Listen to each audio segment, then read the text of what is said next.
Good evening and welcome to Scotland at 7 here on Broadcasting Scotland.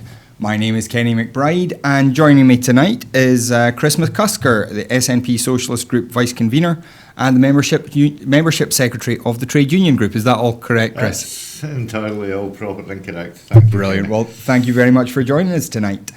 It's been a busy day in politics today. We had the Scottish Government's programme for government for the 2019-2020 session today, which sets out basically everything that the Scottish Government hopes to achieve over the next year of legislative work. Number of fairly big announcements, what they're calling their Green New Deal, including £500 million for bus infrastructure, railways to be net zero carbon by 2035, and a net zero aviation target for Highlands and Islands aviation by 2040.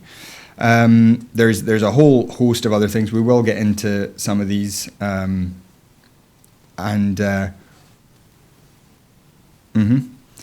And so how are you feeling about this today? Well, I think it's quite. First of all, it shows that the Scottish Government are capable of actually doing other things other than Brexit. To come out the starting blocks with a clear bullet plan of what the Scottish Government wishes to achieve this year, and to put the climate change at the forefront of the plan, I think, is to be welcomed, obviously. And I'm just to let everyone know, what you can see on the screen behind Chris there is the live Brexit debate that's happening at Westminster as we speak. It's just starting. We have been trying to follow what's happening in Westminster all day. We have been broadcasting most of it. So if anything important happens, then we will come to that as soon as we can. And if anybody does want to just follow that, then it's on the other channel here on the Broadcasting Scotland website. So do have a look at that if you're interested. Of course, we're here for the next hour or so, and we're much more interesting than Jeremy Corbyn, I'm sure. This is the new programme for government. Just quickly, we'll skim through the bills that are due to be introduced. One is the Animal Health and Welfare Bill, which is extending punishments for animal cruelty offences. The Budget Bill, obviously. The Circular Economy Bill, which they've been working on for a while now, to basically create a greater circular economy, reusing and repurposing waste in various ways. The Civil Partnership Bill, which will open civil partnerships to mixed-sex couples. Defamation and Malicious Publications Bill, which is a reform of defamation law, which a number of writers have been calling on for quite some years now. The UEFA European Championship Bill was about ticket touting in relation to Glasgow as a host city for the UEFA European Championships. The Forensic Medical Services Bill, the Victims of Sexual Offences Bill. This one's quite interesting, where women who have been sexually assaulted will be able to refer themselves for a forensic medical exam without immediately reporting to the police, which is, we think, probably a step forward. The Good Food Nation Bill, which again has been in the works for a number of years now. There's been a lot of lobbying going on from Nourish Scotland, amongst others. We're yet to see what's going to come into that. Hate Crime Bill, which will look at extending the number of offences that can be considered aggravated by a hate element. The Heat Networks Bill, which again is part of the Green Project, targeting a minimum of £30 million of support towards new renewable heat projects. The Rural Support Bill, I don't have a note here of what that involves. I will try and get a hold of that shortly. And the Transient Visitor Levy Bill, which is a really interesting one that a lot of people in Edinburgh have been campaigning for a long time, which is basically a tourist tax, where a levy can be put on hotel stays for visitors to the city. And certainly, having just been through another festival, I'm sure a lot of people in Edinburgh can see the value of that. Well, I think that's one that stands out for me, because the rest of Scotland are looking how that progresses, especially the Highlands and Islands, because There are various districts that would want to see that implemented if it does indeed sort of like work out. And no thing against our friends in the East, but they're going to be the guinea pigs for what could be the new way forward, which would be it's a contentious thing. You know, there's arguments for and against, but you know, I personally think that you know, to add an extra £1 or £2 onto your hotel bill, as long as that goes into real proper infrastructure. So many times you come across a hotel and they're waiting for their bins to get emptied, or the pavements of substandard quality. You know, you get out the taxi and you maybe sort of like trip over or something like that. So I would welcome that, and as I say, maybe not so much Edinburgh, but I think there could be a vast boost for places like Skye and further up, you know, which it doesn't necessarily get the immediate help from the Scottish Government as it should do. I sound like a wee bit like a Liberal Democrat there when I say that, but you know, I think this is progressive.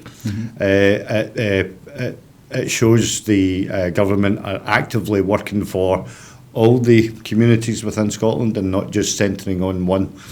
So that'll be a really good one to go and see that through.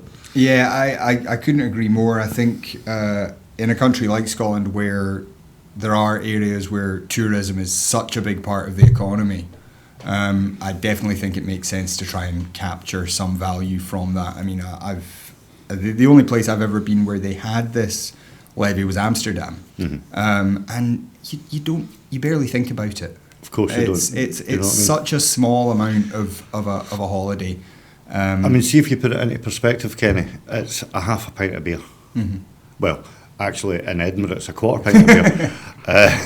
Such are the prices in Edinburgh. But do you know what I mean? So you know, I mean, a half pint of beer, for God's sake. Yeah. You know, it helps the wider community, which, you know, again, I've rattled on a couple of times about the redistribution of wealth and stuff like that. But yeah, you know, I can only see benefits from it. Yeah. One of the things I think for somewhere like Glasgow, I always felt that when we lost Strathclyde, that Glasgow kind of lost out because it didn't have a wee bit of money coming from East Dunbartonshire and West Dunbartonshire and East Renfrewshire and stuff, all coming in to fund things like the museums that schools from all of those areas visited. And obviously it's a different channel for some money coming into the city, but to direct towards things that actually attract tourists, like the museums, I think it could be a really big benefit, because the Glasgow art collections are so good. Oh yeah, But it has to now all come from a city that's actually lost a lot of population to these suburban areas. Well, you see, this is one of the ramifications that you get from the Boundaries Commission, who move constituency borders without actually thinking about the wider ramifications of doing so. And we'll maybe touch on it later on in the programme, but I lost out on a fairly decent MSP in the last elections, and now I'm lumped with Jackson Carlaw, and that's only because actually the sitting MSP at the time, Stuart Maxwell, in the Clarkson and surrounding wards of East Renfrewshire, he actually won that, but because Barrhead was taken out of the East Ren constituency and given over to Renfrewshire South, which in effect helped obviously Tom Arthur to get in as an MSP, and a great job that Tom does. He represents the trade union group at the backbench, and Holyrood. So no slate on Tom, but unfortunately I've been stuck with two poodles now in my constituency, and frankly it's just not good enough. So, well. Sorry for that wee rant there, folks. No, that's fine. We understand. We do. So this Green New Deal concept, we talked about this a little bit in relation to the Green Party the other week.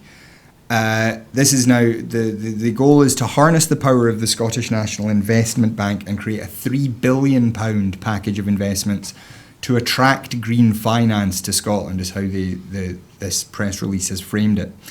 Develop regulations so that new homes from 2024 must use renewable or low carbon heat. A minimum of £30 million of support for renewable heat projects. The first job start payments are due to start in spring 2020. So these are a number of these green ideas. How big do you think this is? I mean, we've seen some criticism from the Greens that we can talk about in a minute. How do you feel about this idea of a Green New Deal for Scotland? Well, first and foremost, the Greens are always going to want more, and that would probably come as no surprise to the viewers. I think it's good. I like to make the point. I was watching the Channel 4 Brexit debate last night, and Ian Blackford made the point that because under the PR system that we operate in Scotland, we're always running a minority, and we have to find consensus within the Parliament in order to get things through the Parliament. And it's good that we're finding consensus with the Green Party, which keeps. I believe that it keeps the SNP on track with its green policies, and as I say, that backs up what I said earlier on, is that they would want obviously a lot more done. The Scottish Parliament can only do what it can do at this moment in time, given the limited amount of powers that the Scottish Parliament has. So we can't, run before we can walk. But any further investment into green deals has got to be lauded, and it's got to be a benefit for Scotland in the long run. Yeah.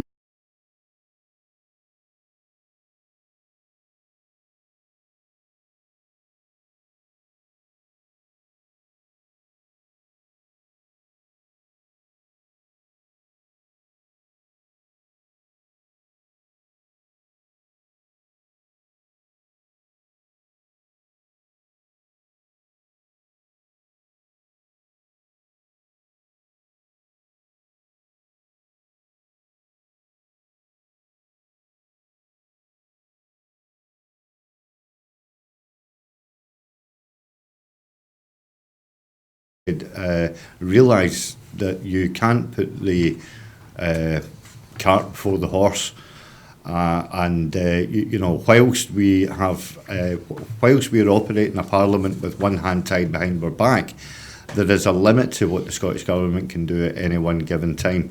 Now, I would love for the Scottish Government to come out with a whole load of investment, which would address these issues that Mark talks about, which would undoubtedly create jobs.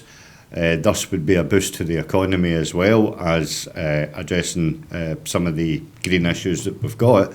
But quite simply, we have to adhere to the limited powers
court litigation, whatnot, and what have you.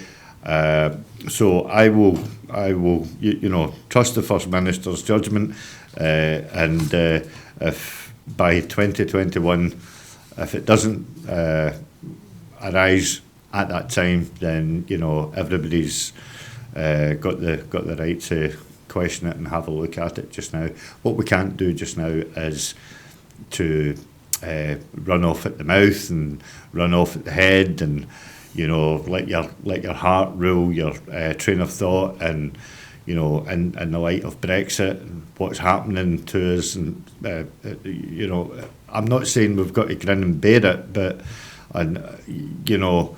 we have to see how it plays out. I think it would be a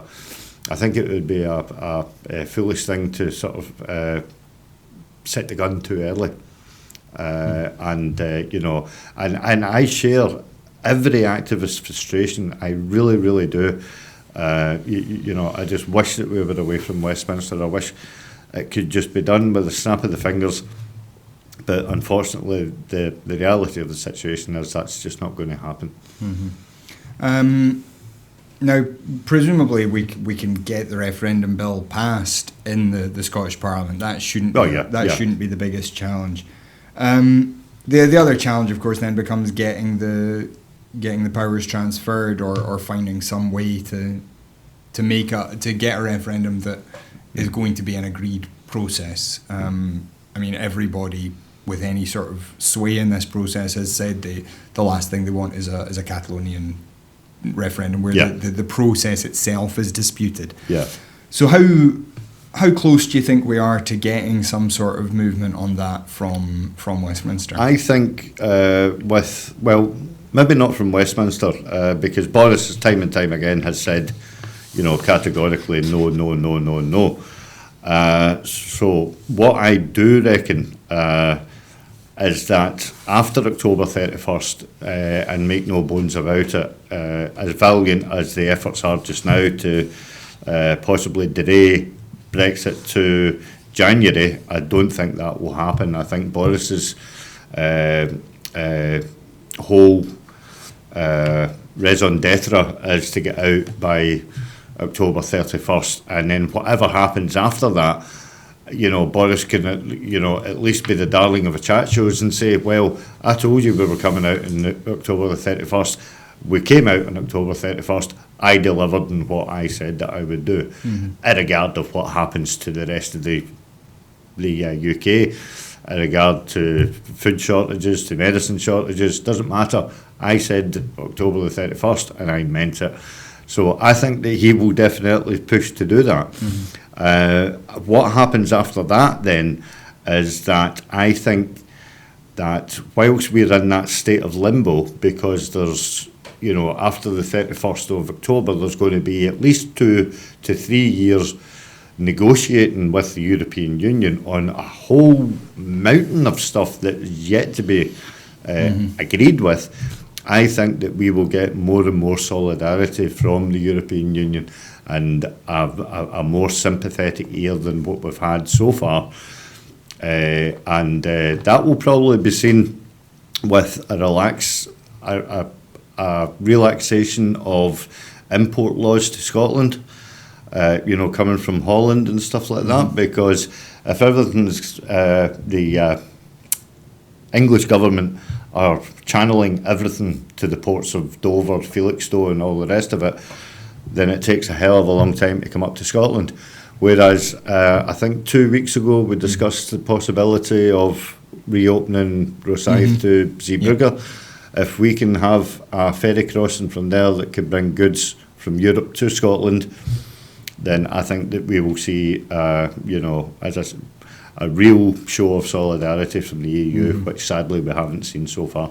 And do you think that can put the pressure that is needed on Westminster to transfer the Section 30 order? Yeah. The other thing as well is, that famous quote from Margaret Thatcher that all Scotland needs to do is to bring down a majority of MPs.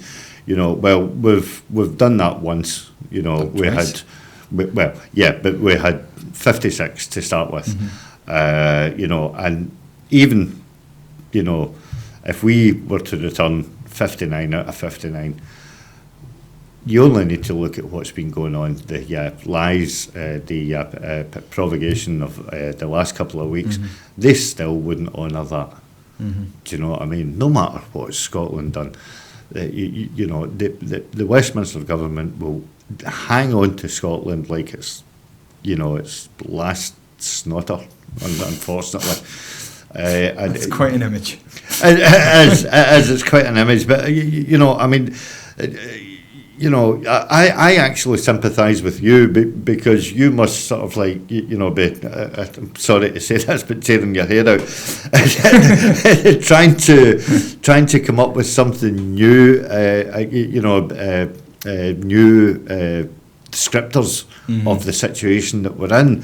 And to be honest with you, you know, without getting an 18 certificate for the programme, you'd really, you know, you're running the risk of, you know, constantly repeating yourself. So, you know, I just, sometimes I just despair. And I look at the MPs down in Westminster and I look with absolute awe and admiration how they must be feeling. That, you know, every day getting interviewed about this, that and the next thing, and they've, you know, they're trying to keep it fresh, they're trying to keep it upbeat. They must be so wabbit, do you know what I mean? Well, there's a good Scottish word for you, wabbit. I noticed there that Jacob Rees-Mogg was on the screen just as you were talking about hearing people saying the same things over and over again. We will move on a wee bit. There has been a couple of somewhat good news stories. There's been progress on Ferguson Marine, the shipyard down at Port Glasgow. Derek Mackay updated Parliament today on the decision to take Ferguson's into public control to avoid closure. He stressed his commitment to the completion of the two Caledonian Maritime Assets ferries, that's CalMac effectively, that are being built at Ferguson's while protecting jobs and securing a future for the yard. Basically, they've said they're going to keep working on the yard, they're going to keep looking for a buyer, they're going to do whatever they can to get the yard into shape to be sold. I heard this week that there are a couple of interested parties at this moment in time, so early discussions have taken place between the interested parties, Scottish Government and the various trade unions that have an interest in the yard, with members that they represent. So this is going to be a work in progress, and I think an awful lot of people who are not independence minded, I think they have to look at the fact that, you know, the Scottish Government, rather than mothball the yard, the Scottish Government done the mature thing by moving in and shoring it up in order to complete the two ferries that are under construction. Admittedly, they are running a bit late. That happened when it was in private ownership. But what we have to take into context is the fact that rather than lose those jobs and just blame Westminster, the Scottish Government were adult enough to actually say, no, we'll take the yards over, we'll deliver these two ferries at the same time as looking for a buyer. And within the last week, a couple of potential buyers have came through and shown a bit of interest. So that is good news. Speaking with your socialist and your trade unionist hats on, how do you feel about the government taking it on with the goal of selling it again? Would you be happier if the government kept it as a publicly owned company, given the importance of shipping in Scotland? These are lifeline services to the islands, or perhaps the possibility of a worker buyout of some kind. Well, going forward, I wouldn't rule out a worker buyer, a worker buyout scheme. That would be really something.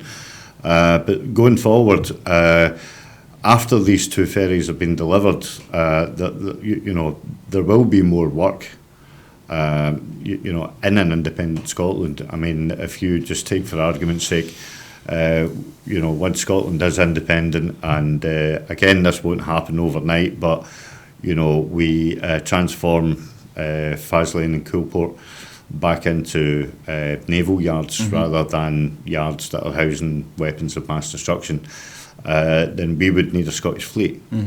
So, we're not going to buy those ships from Argentina, are we? We've got the innovation, we've got the skill, we've got the industry and the infrastructure in order to do it. So, I would like to see the Scottish Government investing heavily into the ship industry so that we can secure those jobs, build the ships that Scotland needs in order to patrol our waters. Because right at this moment in time, an awful lot of people will not actually realise that I think it's either 3 or 4 boats that patrol Scottish waters and keep Scotland safe are actually not based in Scotland. They are actually based down in Portsmouth. So Scotland doesn't have a patrol force at this time, and the patrol force that is supplied to us is very, very scant. So, that would be the first thing that we would need to address. So there you go. You've got 3 or 4 boats that would need to get built in an independent Scotland right away. You would need to have 2 on the East Coast and then 2 on the West Coast. So that's a given. Then you look at, as I say, transforming Coolport and Faslane into a working naval base. So you would need frigates there as well, obviously. The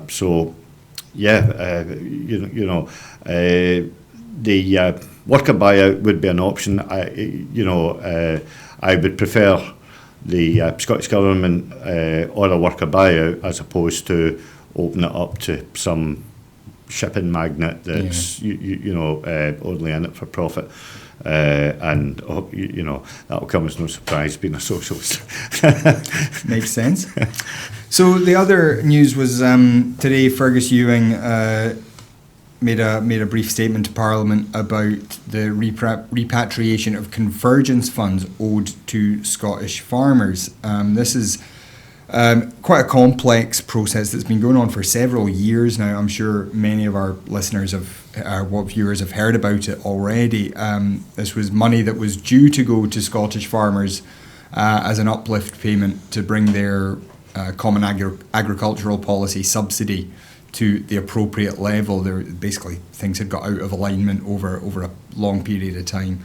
This money was paid to the UK government as the member state of the EU, but then the money was not passed on to Scottish farmers. It appears to have been spent on English farmers instead. Now, Michael Gove reportedly has agreed that the money should be paid. Boris Johnson, during his campaign for the Tory leadership, said that, of course, the money should be paid back as soon as possible. Fergus Ewing today announcing that the negotiations are ongoing, but there's still not any actual agreement in place. What do we think about this Well, scenario? I don't want to fall out with you, Kenny. Your preamble was eloquently put there, but I'm going to cut to the chase. And this is money that was stolen from Scotland. That's the be-all and end-all of it.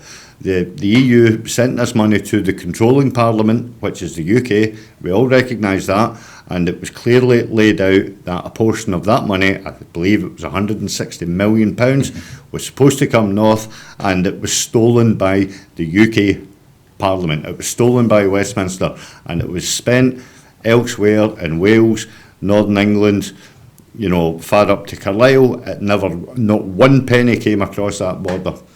And for me, honestly,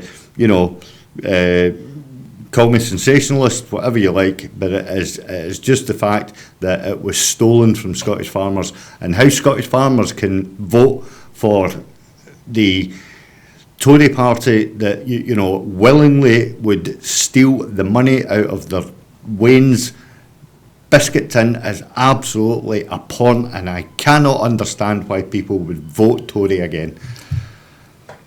I don't want to disagree with you. As I say, as you're right. As the host of the show, I have to try and maintain a greater level of equanimity than you do. I'm sure you can. But I don't disagree with your analysis at all. That money was very clearly meant to come to Scotland and didn't. And as you know, is the mealy-mouthed words of Boris Johnson shouldn't really come as a surprise. I'm sure we're not the first person he's said, "Oh, of course I'll pay back my debts to you," and people are still waiting for the money. Yeah. He's just one of those sort of people, I think. Yeah. So that's some of the good news that's happening in Scotland today. Some of the bad news, or some of the more interesting news, at least. It's virtually all the news is interesting at the moment, but very little of it is good. The Court of Session today began hearing the case of Joanna Cherry, amongst many others, who have challenged the government's right to the British government's right to prorogue Parliament. They were denied a summary judgment last week. The full hearing began today. Government counsel David Johnson QC argued that the case is not one for the courts. It's not up to the court to decide when Parliament sits. Says that the references of the complainants to the claim of right rather does not advise when Parliament should sit. Seems to be he did seem at one point to be trying to dismiss the claim of right altogether as having no real legal force. There is no specific law about when Parliament should sit. There's only a series of conventions. What does it mean that a Parliament should sit frequently? There's no real definition of these things. Obviously, this is just the first day of evidence. There will be time for the other side to speak about this. Okay. So sorry, we should be hearing the outcome tomorrow. There's the side, our side, if you like, the side they actually went this morning. I'm sorry, I seem to be missing a page of my notes, which is why I was a little confused there. So our side rather. I shouldn't say our side. So we do have Joanna Cherry live speaking in Westminster, so we're just going to cut to that for a minute. False. Does the right honourable gentleman accept that the spokesperson misled MPs and the public on the 25th of August? Well, I'm sorry to say, Mr. Speaker, that we are still the most on obvious JPB understanding of the ordinary use of the English language, which normally the Honourable Lady is pretty good at, makes it quite clear. Sorry, well, that was just Joanna Cherry rising to intervene with Jacob Rees-Mogg, not to actually make her own speech. We will keep an eye on that. If anyone that we think is worth listening to does stand up, then we will. It's try worth and noting. cut to that. Sorry, go ahead. Some earlier on today, the part of the evidence was that they intercepted an email from one of Boris Johnson's staff that was issued about 2 weeks ago, or sometime about 2 weeks ago, indicating that the elongation, I don't want to sound like Boris Johnson, but the elongating of the proroguement of Parliament was a definite goer, which was 2 weeks ago. And this has been brought to light, and Joanna and her colleagues have highlighted this to the QC that's hearing it. I understand that the QC recessed the case earlier on today to make his submissions overnight, and we'll reconvene it in the morning. I think we will have a result around about 12 o'clock or something like that. Unfortunately, I'll be at an airport at that moment in time queuing to go on holiday, so I'll be missing it. Yeah, you are quite right. We do have a wee report about this. This was that the Prime Minister secretly agreed to shutting down Parliament on the 16th of August. Aidan O'Neill, QC, representing the petitioners, today said that these petitioners were being actively misled. So this is a handwritten response. Dominic Cumming had written a note to the Prime Minister. That's a surprise. Advising that we should prorogue from September the 9th.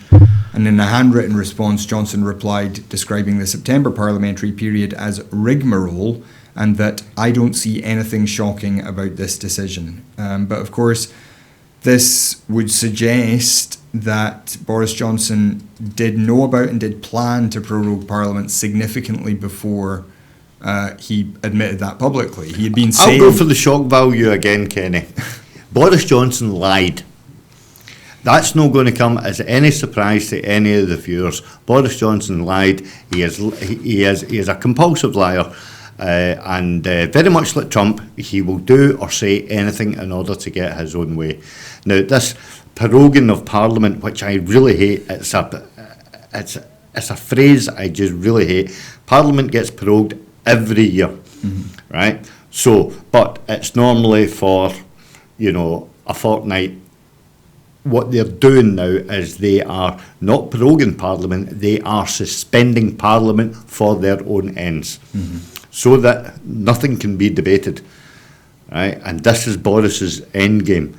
He just wants to put everything on the back burner so that everything runs for him. And so, I think we need to get away from the extensive use of the vernacular from Jacob Rees-Mogg when he talks about proroguing, and he tries to be condescending to Joanna Cherry by saying normally she's got an excellent grasp of the English diction, language and all the rest of it. Well, I'm sorry, Mr. Mogg, but we do not talk like that up here. We call it for what it is. I called it 5 minutes ago when your government stole money from us. You are now suspending Parliament. You are suspending democracy. That is exactly what you're doing, and you know exactly what you're doing. You're a bunch of compulsive liars, the whole lot of them. Yeah, as you say, Parliament is prorogued fairly regularly. It's not an unusual procedure for all sorts of reasons. But in this case, one of the arguments being made in court is that it's being done specifically for political purposes to avoid government policy being challenged, avoid government being what scrutinised. They're doing is they're elongating it, they're stretching it out to the maximum, so that the minimum amount of debate is, going to be enabled within House of Commons. I mean, I've seen reports of Tory MPs saying, I hate using this word, the prorogation of Parliament has to go ahead because I've booked 3 weeks in Santa Lucia. Do you know what I mean? Like, where is your head at, man? Do you know what I mean? This country's in a crisis and you're buggering off to Santa Lucia. Yeah, it is genuinely remarkable, and you have to wonder how the EU is looking at this now. We were told back in March, do not waste this time. No. And, we've had a long summer break, we've got conference season coming up, we've had a Tory leadership election. There has been almost nothing of any kind. Oh, this is filibustering on a grand scale, if you want to use another one of Jacob Rees-Mogg's wonderful English diction words. This is just it. It is just, they accuse Jeremy Corbyn of trying to sort of like crash no deal and stuff like that because it doesn't suit them, right? But what they're really doing is that they are the ones that are actually stuttering towards a no deal, because that Boris Johnson isn't going for a deal. Boris Johnson, for all the plaudits that he can come out with, and I've been talking to Angela Merkel, and I've been talking to Macron, and I've been talking to the Taoiseach.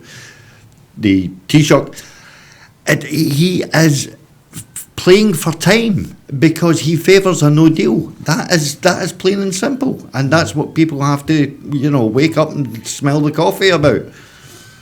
Yeah, this case, and I think sorry, I've just found the quote. The court was told last week when this was discussed that the question of prorogation was hypothetical and academic, because no such decision had been taken, and therefore the court couldn't actually make a ruling on something that had not been decided. Yeah. So it does appear quite clear that government lawyers lied to the court. which I think. Well, it certainly appears that the government did not. The government's lawyers did not appraise the court of the full truth. Yeah. You've got to remember that seems clear from these documents that have emerged, and that's a very bad sign. Yeah. But you know, I mean, this Victorian use of language has tripped up many an MP, most notably Mary Black, and one of the what are the you know, the side meetings that they have, not in the chamber but outside. Sorry, I can't remember what they're called.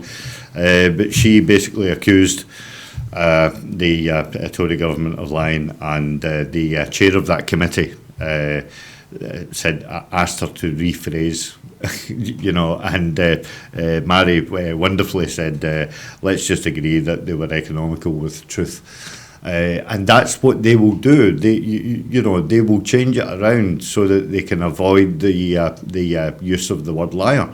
The only problem is that, okay, you can't use the word liar in the House of Commons, but you can certainly use it in the Court of Session. You know, well, and if you can use it in the Court of Session, you can use it in the High Court down in London as well. Do you know what I mean? Aidan O'Neill, QC, again representing the petitioners, accused Boris Johnson of incontinent mendacity, which is a fairly marvellous phrase. And I like what that implies, that he can't even control the lies that are spewing out of his mouth. Correct. I think that particular image, I think it's very effective for Boris Johnson. He doesn't have his troubles to seek at the moment. We are, as we said, looking at the Brexit debate that's going on in Parliament right now. But today, Boris Johnson's Tory government lost their majority, formally lost control of the House. This was when Philip Lee MP, the MP for Bracknell, resigned from the Tory party today and joined the Lib Dems. He said, from our recent conversations, you will know that I have had concerns over the approach and direction of the Conservative Party since the EU referendum. The party that attracted me to join as a young man was a broad political church. Over the years, members have had different views on individual issues, but we were all bound together by sound Conservative principle of careful governance, responsible reform, respect for the rule of law, protecting our home union, and sound stewardship of the economy. Sadly, the Brexit process has helped to transform this once great party into something more akin to a narrow faction, where an individual's conservatism is measured by how recklessly one wishes to leave the European Union. Perhaps most disappointingly, it has increasingly become infected with the twin diseases of populism and English nationalism. And he goes on to explain why he thinks the Liberal Democrats are significantly better. So, I mean, that's quite dramatic, and I think perhaps most interesting to see an English Tory point out the problem of English nationalism within the Tories. Yeah. What do we think is on the agenda now for a Tory government that no longer is able to command a majority of the House? Well, you know, Boris last night said that he definitely didn't want a UK election. That is the furthest thing from his mind. He is gagging for a UK election. And he will welcome it. Are you accusing the Prime Minister of incontinent mendacity there? Yes, possibly. I wholeheartedly concur. Yes, you know, and this again shows up the fact that he can put in front of a camera, it can spew out. I think I'm going to get thrown out of the studio for because it just. It's constant. It is verbal diarrhea that is coming out of his mouth, and then the next day he conveniently forgets it when someone challenges him on it. You know, I mean, there was a maybe a not so famous joke, but Billy Connolly years ago was talking about an American politician who was, I think it was in the Watergate scandal, maybe it was a bit later. I think it was Reagan. and basically he was talking about lying, and he was and he was trying to say, well, what I actually said was I didn't actually know, but because I said that I didn't actually know meant that I wasn't exactly lying. Now, when you lie about the truth and you tell the truth about lying, you know, they wrap you up in words, and you know, he's safely inside the door of number 10, whilst you're still trying to get your head round what he said at the start, never mind what he said at the end. So it is a whole pack of lies, and that's at the heart of any dictatorship, really. You know, if you look back to, you know, the promises of Hitler, the promises of Idi Amin, the promises of Saddam Hussein, you know. So I mean, it's not a basis for good governance, and no wonder. And it speaks volumes that one of their MPs has crossed the floor. And sadly, he went to the Liberal Democrats, right enough, you know, because there was a smug look on Joe Swinson's face, you know, which I would love to wipe off. But that's neither here nor there.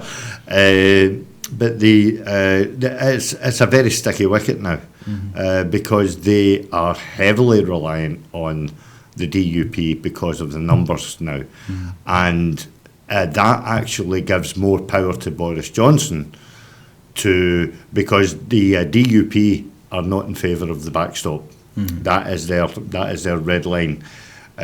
So, and as long as Boris Johnson says that he does not, he wishes to take out the backstop and all the rest of it, that means that the DUP will not, take away their support for the government, which is, exactly playing into Boris Johnson's hands, because it keeps him safe at this moment in time. However, if Jeremy Corbyn does actually find a spine to actually stand up and call for a vote of no confidence, it would be curious to find out if they have still got the level of support within Northern Ireland. Because an awful lot of people, when we're talking about Brexit, we always talk about England and Wales and Scotland, obviously, but we don't give enough consideration to Northern Ireland. Not the DUP are on a sticky wicket because they have only got 10 marginal seats within the 6 counties, and the overarching consensus of the people of Northern Ireland is that they wanted to remain. So it would be very interesting to see if there was any seats lost from the DUP. Whether they go to the other parties, the Ulster Unionists, the Sinn Alliance Féin, Party. Seems unlikely that most of them would go to Sinn Féin.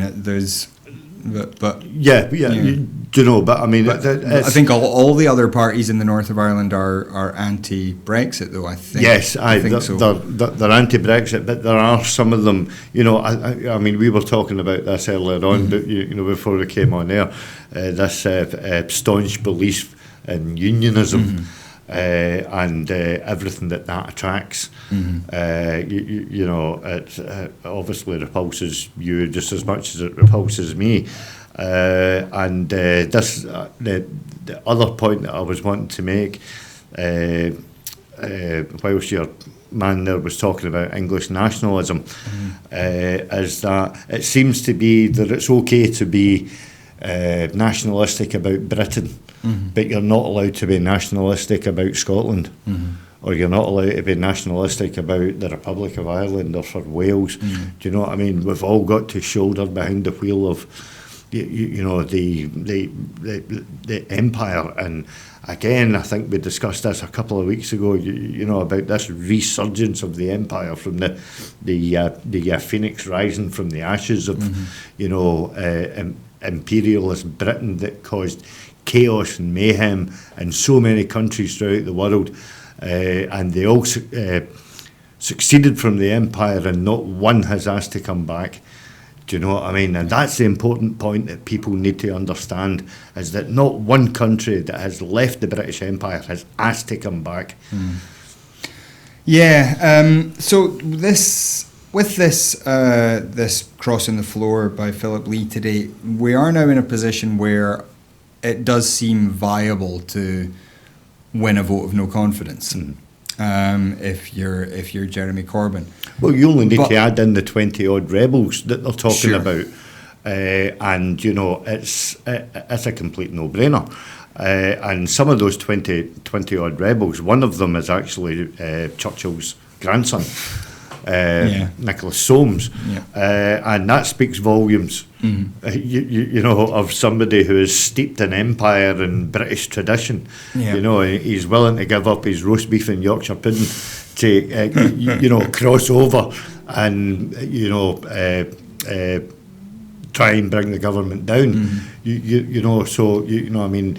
I never thought I would credit Winston Churchill's family for you know doing something right, but you know you add in those 20 odd because they don't put a figure on it.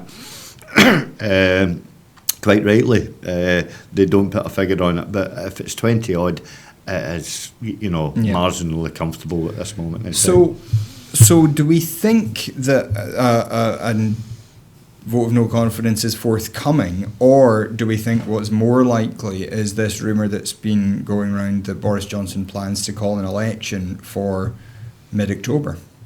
Well, see, this is you know an awful lot of the journalists down in College Green, and I think actually I hate to quote Tony Blair, but Tony Blair said that it was a possible elephant for Jeremy Corbyn to go for the vote of no confidence before the election, you know. But it's a judgment call that only Jeremy Corbyn can make, you know, because for the last 2 or 3 years Jeremy Corbyn's been asking for a general election anyway, you know. So I think it would be a bit. It would look like he's got egg in the face if he stops asking for it. But the other side of the coin is that it might actually work in Boris's favour. You know, because it would be the catapult.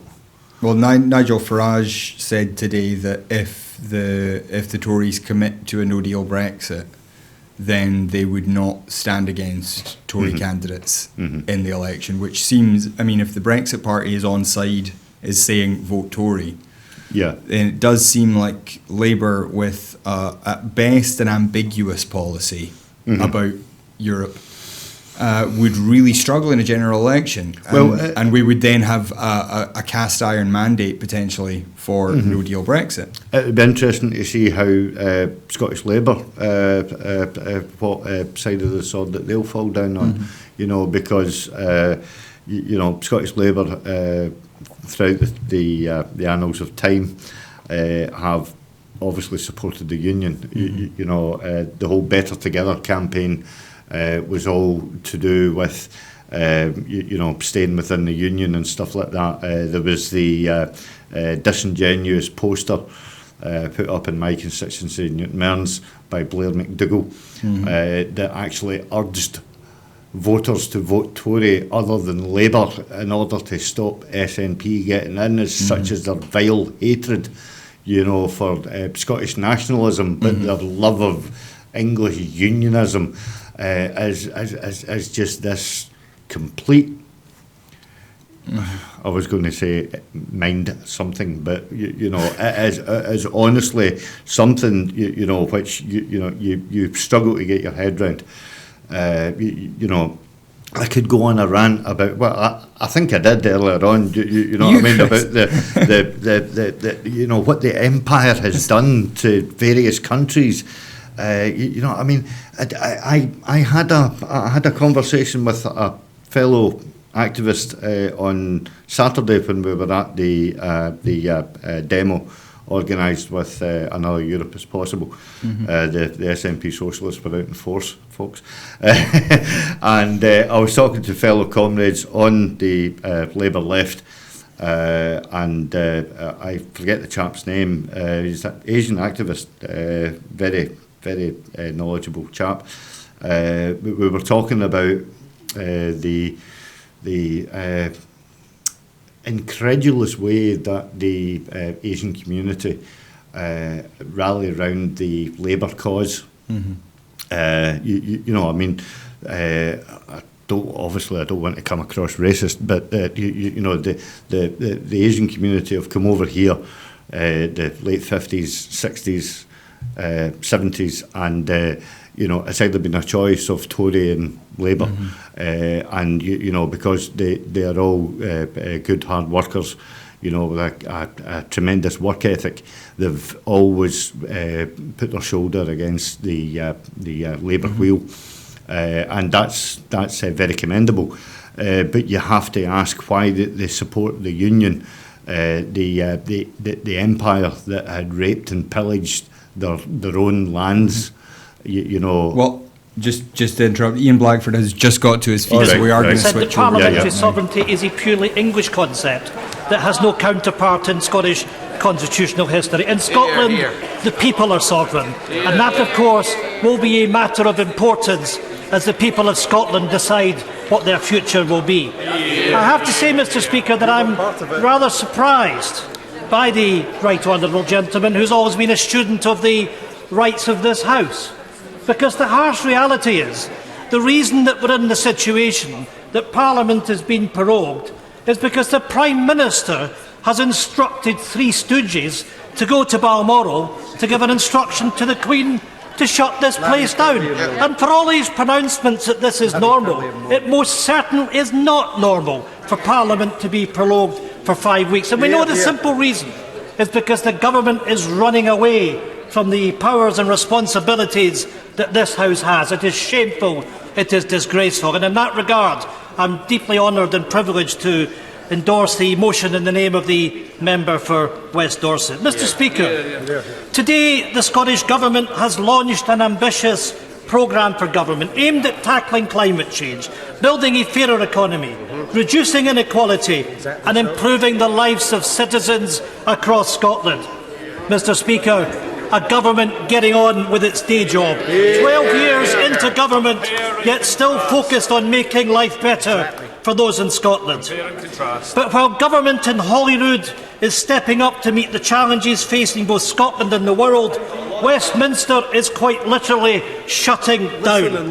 There is very much a tale of two governments. While the SNP is doing everything here and in Edinburgh to move Scotland forward, the threat to our economy and society from the right-wing Brexiteer cabal occupying Downing Street cannot be mitigated away. Mr. Speaker, they will be stopped. A sham is what reports say of the Prime Minister's advisers have called his EU negotiation strategy. Running down the clock is what the Telegraph is reporting those close to the Prime Minister say his strategy is.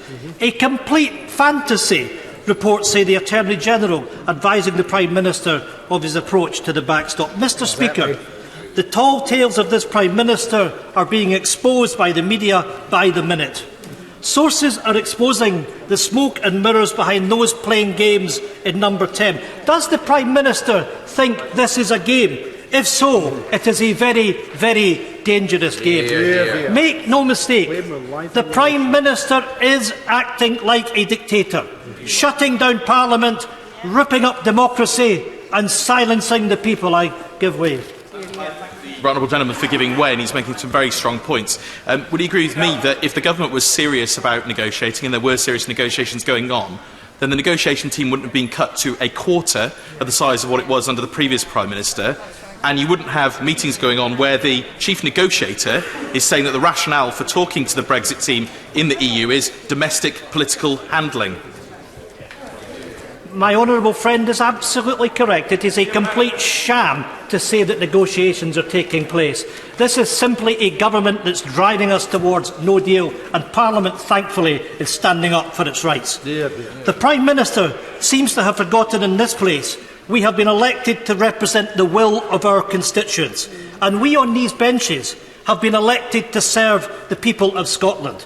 The people of Scotland who have overwhelmingly voted to remain in the European Union. Yet this Prime Minister, by proroguing Parliament, has decided to ignore the will of the Scottish people, sideline their interests and silence their voices. And I say to the Scottish Conservative members, don't stab Scotland in the back tonight. Stand together with us.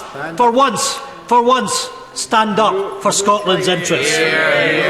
While the Prime Minister clearly thinks he can do whatever he wants with Scotland and get away with it, the SNP is here today to tell him that we aren't having it. Since coming to office, the Prime Minister has not given Parliament the opportunity to debate the constitutional crisis facing these islands. And despite Parliament previously ruling out leaving on a no-deal basis, the Prime Minister is pedalling us towards the cliff edge, risking a no-deal Brexit, risking jobs, risking food and medicine supplies, the population of the United Kingdom being threatened by this government. I'll give way first. Very good, Chairman. The first observation I have about this government, it's amazing how much they're enthralled to the date given to them by Donald Tusk of the 31st of October. It's now become sacrosanct for Brexiteers, that EU date. But the other thing that strikes me about this government is they're looking to have a jingoistic pre-hard Brexit election. But they're fearing a post-Brexit election when there are empty shelves and lacks of medicines, because a lack of food on the shelves and a lack of medicines do not election victories make, and they will be decimated after they do the damage. So they want to cut and run and see if they can get over the line before they do the damage. My honourable friend is correct, and the responsibility that this House has is to make sure that we don't have the catastrophe of a no-deal Brexit, to protect us from that risk. And yes, we want an election, but we want an election safe in the knowledge that we've protected our citizens from a no-deal Brexit. That is the right thing to do. And let's remind ourselves that the Prime Minister hasn't been elected by the people. He's been put in power by Conservative members. He should put himself in front of the people. But let's, in the first case, work together, work collectively to remove that cliff edge of the 31st of October. I thank the Honourable Gentleman for giving way. Does he recall very clearly, as I do, that on the 6th of April 2016 we were told by the current Chancellor of the Duchy of Lancaster that when the day after we vote to leave the EU, we will hold all the cards? Does that not simply show that this government is being run by a hopeless, naive group of fantasists? I have to say, it grieves me to see what has taken place, because in effect what has happened with the election of the Prime Minister, that we've had the Vote Leave campaign that now runs the government. And the harsh reality is that Conservatives sitting on the back benches that are prepared to put our national interest before party interests are going to be forced out their party. What has happened, Mr Speaker, is that the Tory party have been taken over by a cult, and that does nothing, absolutely nothing, for our democracy.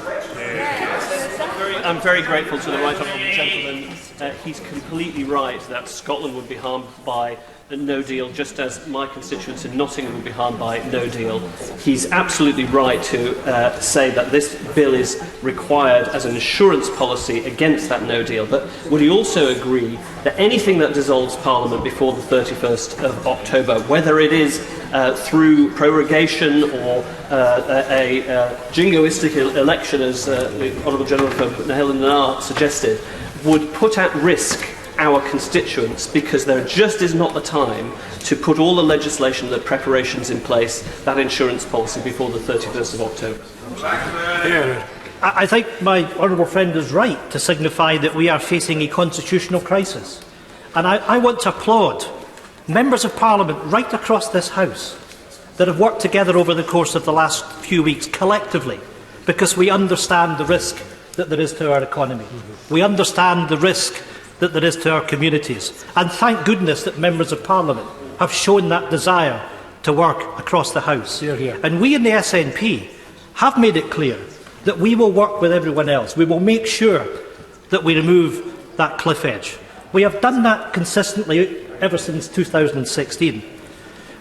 We want an election, but we want an election where we can get to that safe landing place, that we have that no deal taken off the table at the 31st of October.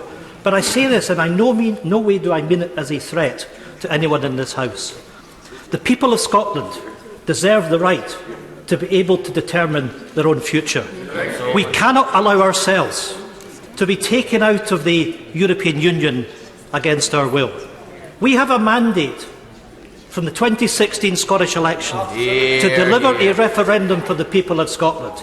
And it is absolutely right that the people of my country that want to remain as a European nation should have that choice. And the Prime Minister and his Brexiteer cohorts are not going to drive Scotland out of the European Union against their will. I'll give way one more time. I thank the Right Honourable Member for giving way. Does he, like me, feel somewhat disrespected tonight by the contribution of the Leader of the House, who's disrespected our Speaker and his decisions, and everybody who has supported this motion? I'm proud to have my name on here. Very proud to stand with people who are willing to put country before party, country before self. I wasn't sent here by my constituents to make them poorer, to put their jobs at risk and their health care. And I think that's our overriding priority, that we are here to stop a no-deal Brexit. This isn't about whether we're Remainers or Brexiteers. Many people who voted for Brexit would continue to do so, but not for a no-deal Brexit. I believe there is no majority in the country or in this House for a no-deal Brexit, which is a disaster for the people of this country, of all four nations. I think the Honourable Lady makes a very passionate case, and we must reflect on what is in the Yellowhammer document. It is not made up. It is not anybody on this side of the House. It is the government that recognises the risks that there are to the people of the United Kingdom. When you have a government that is telling us that there is a potential risk to food supplies, when you have a government that is telling us that there is a risk to medical supplies, for those in particular that need epilepsy drugs, and good grief, contained within the document, it talks about a limited risk to water supplies for hundreds of thousands of people. Just think about this. Think about a government that's telling the people of the United Kingdom that we cannot guarantee that you're going to have a water supply. What on earth are we doing? Mr. Speaker, the nub of this is that this is about ideology, and however people voted in the Brexit referendum, they certainly didn't vote for this. And when you consider that the Treasury published a document last year that showed that a no-deal Brexit could reduce GDP over a 15-year period by something close to 10%. Just dwell on this. You're talking about an impact on the economy that's 4 times greater than the economic crisis of 2008, the economic crisis that ushered in a decade of austerity. It is the height of irresponsibility for any politician to think that we should be supporting no deal. Putting constituents on the dole. Mr. Speaker, unemployment is never a price worth paying. But the government are prepared to put the people of the United Kingdom on the dole. We will not sit back and allow that to happen. One last time and then I'll make progress. Right Honourable Gentleman for giving way. He's making a very passionate case as to why no deal will be such a disaster. Does he agree with me that we have to, once and for all, dispense with this notion that it's some bargaining chip in these negotiations? Shooting yourself in the foot because you don't get what you want is not a negotiating position. I'm grateful to the Honourable Gentleman, and he's absolutely correct. It is delusional, and they should start telling the truth to people. There will be no...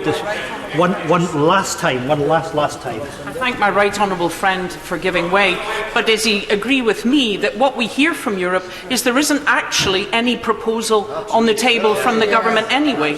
So there has been no serious negotiation to get a deal, and it's all literally a fairy tale and a sham. Well, I don't know what the Prime Minister believes, but he was asked several times today by members in this House to tell us what proposition that the government's making. There is none. It's a sham. This is a government that's heading us towards the cliff edge of a no deal. That is the reality. Mr. Speaker, the deepening of the democratic deficit under the Prime Minister is despicable. This decision is an outrageous assault on basic democratic principles. And yet the Prime Minister and his cronies will argue that this is normal. A suspension, he argues, is quite right and proper. What ridiculousness. Now, I know the Prime Minister has never been one to deal in facts. But let me make it clear for members. In the last 40 years, Parliament has never been prorogued for longer than 3 weeks. Mr. Speaker, in most cases, it has been prorogued for only a week or less. To try and argue that 5 weeks is normal, if we're being polite, is disingenuous. So, Mr. Speaker, the reason that we are here today, why we want, for a better phrase, are taking back control of the order paper, we are doing this on a cross-party basis to stop the Prime Minister from running down the clock and obstructing the right of our MPs, our democratic right to debate, to vote and to represent the will of the people that sent us to this place. This shameful act from the Prime Minister is because he knows there is no majority here for a no-deal Brexit, because he knows there is no support from the public for a no-deal Brexit, because he knows what we all know, a no-deal Brexit is catastrophic for the lives of citizens across these islands. Just in office, and the Prime Minister is toying with our democratic processes. Ruth Fox, Director of the Hansard Society, said it was an affront to parliamentary democracy. And why, Mr. Speaker? Because he, the Prime Minister, wants things his own way and at any cost. The real reason he can't bear for Parliament to sit and debate is because he knows he does not have the majority to support his disastrous plans to destroy our economy with a no-deal Brexit. What an embarrassment to parliamentary democracy. Well, Mr. Speaker, the Prime Minister cannot stop MPs doing their jobs. We will be heard and democracy must be respected. Just last week, I was proud that my party signed a declaration alongside MPs across party in Church House, warning the government, and I quote, "Any attempt to prevent Parliament from sitting, to force through a no-deal Brexit, will be met by strong and widespread democratic resistance." Has the Prime Minister still not listened? Even today, a group of cross-party politicians are in Edinburgh for a full hearing of the Court of Session, attempting to prevent the Prime Minister from proroguing Parliament. My honourable colleague, the member for Edinburgh South West, has already called on the Prime Minister to swear on oath his reason for the prorogation of Parliament. Will the Prime Minister do so? Well, I think we know the answer to that. We also have a group of experts in constitutional law, human rights and justice writing in the Times, arguing that the recent decision to prorogue Parliament sets a dangerous precedent and furthermore is incompatible with executive accountability to Parliament as prescribed by the Constitution. Has the Prime Minister no shame? This is a blind power grab, showing total arrogance and contempt for the electorate. Instead of giving the people a new Prime Minister listening to their wishes, the Prime Minister has robbed the people of all power. What does this mean for this Prime Minister or a future Prime Minister shutting down Parliament on a whim? For us from Scotland, what protection do we have if any UK Prime Minister sought to shut down the Scottish Parliament? We need to protect our Parliament from this Prime Minister. Mr. Speaker, it is clear that this House is not supportive of the Prime Minister's actions. This emergency debate is crucial as MPs today need to carve a way forward to allow emergency legislation against no deal to be passed. The cross-party bill seeks to ensure that the UK will not leave the EU without a deal unless Parliament consents to such an outcome. It will also require the Prime Minister then to extend Article 50. This is a crucial step to prevent a catastrophic no deal, to protect our economy and our communities. This is how we can come together to avoid a no-deal Brexit and protect the interests of citizens across these islands. And, Mr. Speaker, fundamentally to protect not simply the rights of Parliament or parliamentarians, but the rights of the people. The denial of Parliament having its say denies people in Scotland and across the UK their say against a no-deal Brexit. We in the SNP cannot countenance that. I urge members, unite to stop a no-deal Brexit, to stop this Prime Minister, this dictatorship, and to restore democracy. Tonight, Mr. Speaker, it is our turn to take back control. Tonight, the Prime Minister is going to be stopped in his tracks. The Prime Minister has tried to rob the people of their power. Now it's our time to rob him of his. Order. After we have So that was Ian Blackford, leader of the SNP group at Westminster, making, I felt, quite a powerful speech, really kind of taken away from your rants by going on a much more eloquent He's more rant entitled there. to do so. I could listen to Ian ad infinitum. Get that one, Jacob Rees-Mogg. You're not the only one that can speak Latin. The forcibility and the alacrity in which Ian was putting his case forward, whilst allowing for people to make their points, one of the Labour MPs made a crucial point about the fact that the negotiation team has been cut into quarter of what it was originally made up from by Theresa May. So what are they debating? What are they negotiating? If there's only a quarter of them now there, you can't get around all the departments and stuff like that if if you're cut your numbers. So and. Obviously, Joanna Cherry's face was an absolute picture. Ian asked, will Boris agree to it? And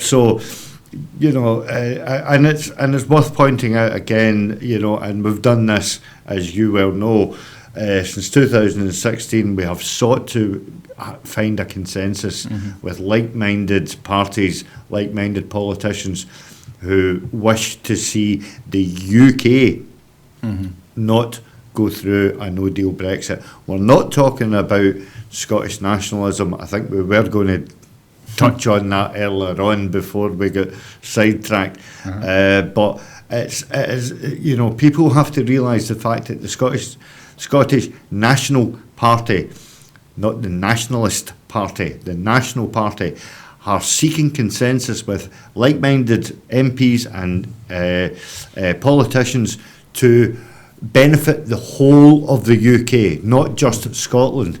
And this is always missed by the mainstream media, which is obviously operated by the right. You know what I mean? It's the Tory party that control the BBC, it controls mainstream media, and it uses it as its own propaganda tool. I mean, there were a few really interesting points there where we don't really have time to talk about this in any great depth. I thought he said that the Tory party had been taken over by a cult, which I thought rang very true with what we heard from the resignation letter from Philip Lee there. He did say that an election would be welcomed by the SNP. I think, given the poll numbers and the state of play in Scottish politics just now, that's fairly obvious. Although, as Angus MacNeil said in an intervention, the Tories, the last thing they want is an election after a no-deal Brexit, because it's going to be very hard to win an election when there's empty supermarket shelves and a shortage of medicines. Would love to congratulate Philippa Whitford on getting to her feet.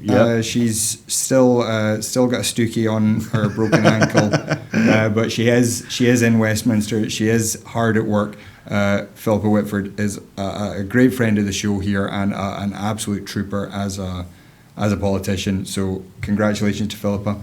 And then finally, he did say again, and he said this repeatedly in statements and speeches in the House of Commons, that Scotland will have its say on its own future. There's no Scotland will seek to, Scotland would like to, we'd like permission to. It's very much Scotland will have its own say and we're not going to accept this. Yeah, and he also went to lengths to point out, because I whilst he was making that point, I don't know who it was. I have my suspicions, but I don't want to say until I watch it again. But somebody was basically chuntering from a sedentary position to Stephen Kerr across the way, saying, you don't like it, do you, Stephen? When Ian was talking about the fact that the party is already sitting on an existing mandate for independence, and again Ian was conciliatory enough to point out that it's not a threat of we're going for independence and all the rest of it. Again, I have to reiterate that the SNP group, whilst in Westminster, will seek to safeguard the whole of the UK as responsible politicians should do. And this is something again that is missing from the right-wing media. As they call us out as the Scottish Nationalist Party, and I was looking forward to talking at some length with regards this whole nationalistic view that it seems to be wrong to be nationalistic about Scotland, but it's all right to be nationalistic about England. And this feeds into this narrative again.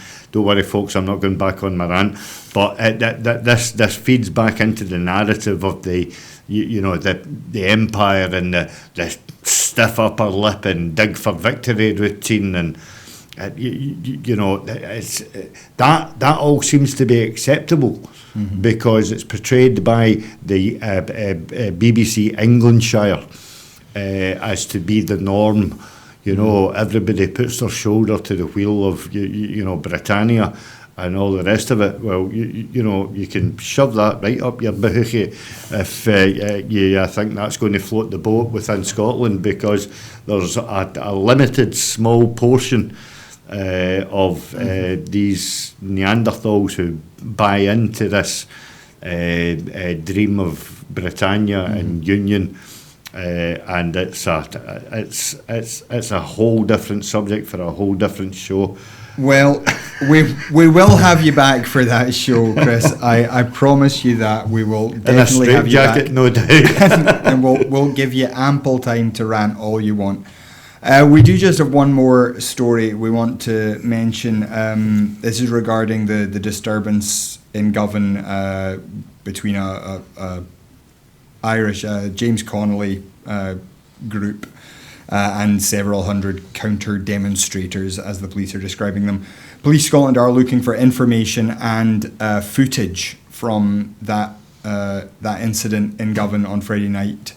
They've set up a dedicated confidential email address. Now that is at Operation Pindot, Pindot, Operation Pindot, all one word, at scotland.pnn.police.uk. I'll just read that again. That's Operation Pindot, Pindot, at scotland.pnn.police.uk. So this is for anybody who has pictures, mobile phone footage, dash cam footage, any other information, can contact the police on that email address. There's also a phone number, and that's 01786 895 980. That's, yeah, 01, oh, sorry. I take that back, sorry, that's the press office number. Please don't call them. You can call direct on just 101, the non-emergency police line, 101, if you want to report anything that you know about that disorder. Certainly, we would encourage you, if you do have any information, to contact the police. It's not okay to have people causing violence at a peaceful demonstration of any kind. So we would definitely urge you to do that. In the meantime, sorry, Chris, please, go on. Kenny, yes. I know that the producers want to wind up the show and you want to get up the road. And, I need to go on holiday, but I'm really heartened to hear that you pointed out that it was a James Connolly march, because the right wing media have been pushing it as an IRA march, and although it is right to say in history that James Connolly was a freedom fighter for the Republic, he was first and foremost born in Edinburgh, and he was a Labour socialist. Long before he took up the struggles in Ireland as a Republican politician. So it is again the disingenuous way that the mainstream media report this, as because what they're doing is they're adding fuel to the fire, which is all too prevalent within the west of Scotland. This whole divide of Catholicism and Protestant, and it's something that I with every fibre of my bone, I hate sectarianism. And the viewers won't be surprised, or they know which team I support. But I actually sat down and I watched the women's football the other night there on Friday night because it's football. I will watch East Fife v Forfar, and that's not easy to say when you've got the dog's teeth in. But because it is football, I will sit and I'll watch a Rangers game because it's Scottish football. I want Rangers to progress in Europe, to enhance the coefficient and stuff like that, so that the two clubs can bring even more wealth and prosperity into their clubs, which helps the local economy. Sorry if I'm going on about socialism again, but why can't they just see that? And leave these troubles to Ireland and let them sort it out. Make no mistake, the Celtic fans are just as guilty as the Rangers fans and stuff like that. To have sectarian violence on our streets is something that you do not want to see.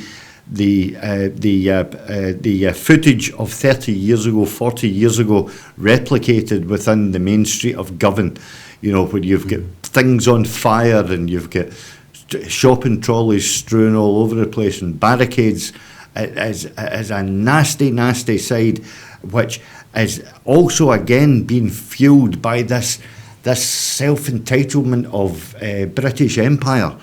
And they don't realise, Boris Johnson doesn't realise exactly what he's doing. He hasn't taken note of what kerosene can do to a lighted match, especially in the west of Scotland. They need to be very, very careful about that. Yeah. We thought we weren't getting another rant from you, but a wee bonus. I'm sorry. I had to put it in. Show. Thank you again to Chris for joining us, and thank you for joining us as well. As you know, and we tell you this every day, but it is the truth. Making TV programmes is an expensive business, and your support makes all the difference. For just £5 a month as a Broadcasting Scotland supporter, you can really help change the media landscape in Scotland by letting us scale up what we're doing. We've talked several times, if we get 300 more subscribers, we are ready to go with our new Scottish Question Time show. We are in the process of getting that ready to go as we speak. So do please go to broadcastingscotland.scot/register to sign up as a supporter. We will, as always, remain free to view for anybody who wants to. But if you're able to support us, it's hardly even possible to describe how big a difference that would make. It's the difference of a couple of cups of coffee, 1 pint in Edinburgh. As I say, if you want to support us. So please give it a think if you can. In the meantime, thank you again to Chris McCusker, our inveterate ranter in chief here at Broadcasting Scotland. I'll raise a glass to you. And thank you to everyone for joining us. Thank you. We will be back again tomorrow night. Good night.